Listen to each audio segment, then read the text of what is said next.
We are back with one of social media's favorite girl dads, licensed therapist Kier.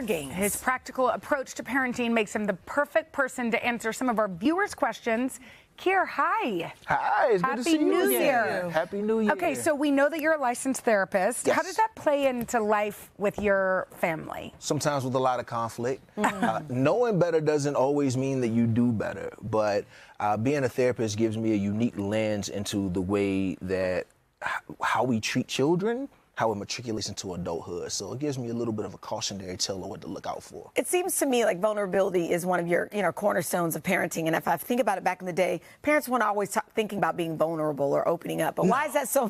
Why is that so important to you now? It's important now because I realize that a lot of us grow up with complexes around parenthood, thinking that parents are impenetrable or invincible because we never saw our parents openly struggle with difficulties. So it sets a really beautiful tone in your home when they can see you as this motif of strength, but also as a human being that goes through negative emotions and navigates them and fights through challenges and tries to come out on the other side victorious. You're so here. Good. I love that. All right, we have to get some more viewer questions. Let's do it. Let's do the first question. It's about morning routines from Katie, who has 2 school-age kids. Take a look. Okay. I've noticed that since the holiday break, our mornings have felt rushed and chaotic and stressful. And I am wondering if you have any advice for me about how to make the mornings run more smoothly. Thank you so much. That's an excellent question. Same, Katie, same. We're on the struggle bus at my house right now, too, so I understand that.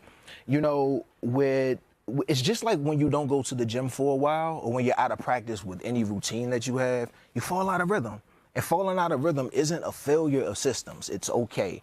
But when you fall out, you got to remember that rhythm comes back not through pressure and urgency, but rhythm comes back through time and consistency. So give yourself grace. And as parents, we're always trying to figure out, what can I do more of? What can I do more of? No. Sometimes the question is, what can I do less of? Yeah. And what my wife and I have done is, one big pain point for us in the morning is picking out outfits. Yes. Oh, tell me about it. Oh, my goodness. Yes. You think it takes 5, but it takes 20. No, Yes. the night before. Always. Night Always. before. That's the one thing before I fall asleep. Guys, you have your clothes picked out for tomorrow? That's right. Yeah. And not just one set of clothes for us anymore. We pick out 3 sets of clothes in the morning. 3 days. 3 days. So at the very best, we streamline that process. At the very worst, we have 3 days worth of outfits and we don't have to think about it. I think I'm so still in smart. that. I think I should do 3 days. That's Do you smart. guys do something like that? We do. We definitely lay out our clothes every night before bed. Yeah. It just helps to keep things. Yeah. And then also, if you have karate, put out your karate uniform. But also, we make them do it. Yeah. It's not like me picking out their Absolutely. outfits. And that's the best way to do it because now they're a part of the process. Right. So there are less objections. Well, then they're not like, I don't want to wear that skirt. I'm like, You well, involve them picked into the it. process. Yeah. I love Yeah. that. Okay, our next viewer, Sherry, has a question about screen time. My 9-year-old daughter goes on her iPad about an hour during the week and maybe a little bit more on the weekends.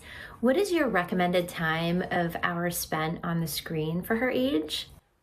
Oh, my goodness. You know, if you talk to a child psychologist or a physician, they'll give you a different answer. But you're not talking to them, you're talking to me. So here we go.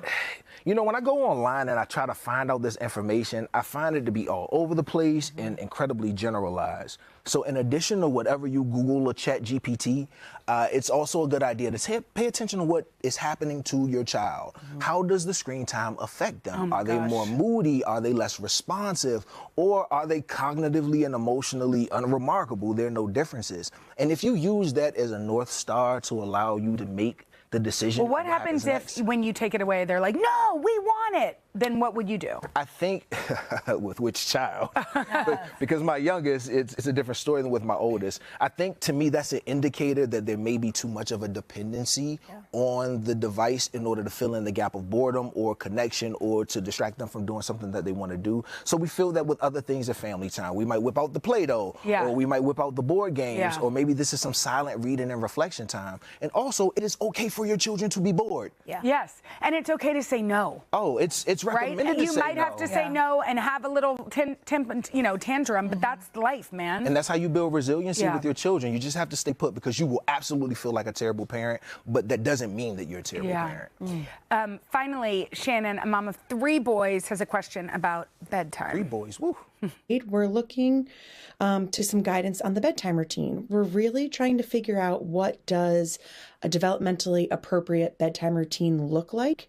especially if the parents kind of differ on how much presence is helpful, how much emotional presence is helpful versus encouraging independence. So that emotional connection versus falling asleep naturally. Got it. Another good one. Yeah, but that's very layered. We need a 15-minute segment. I was going to say, I don't even know where you start. She said a lot there. So one thing I can't escape, one thing that caught my attention was the fact that she and her partner don't see the things the same way. You guys absolutely have to get on the same page. But getting on the same page does not mean that you agree. It just means that you have consistency and continuity with your family philosophy. Okay. And consistency and continuity are the lifeblood of a healthy, well-run and functioning family system.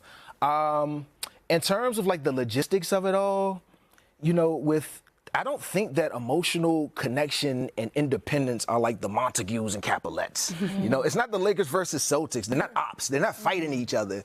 And instead, I think one kind of leads to the other. Yeah. I think emotional connection leads to independence, but the way that you lean in, you have to be conscious of it. I look at emotional connection in this instance almost like training wheels. What do training wheels do? They give you the same thing emotional connection does.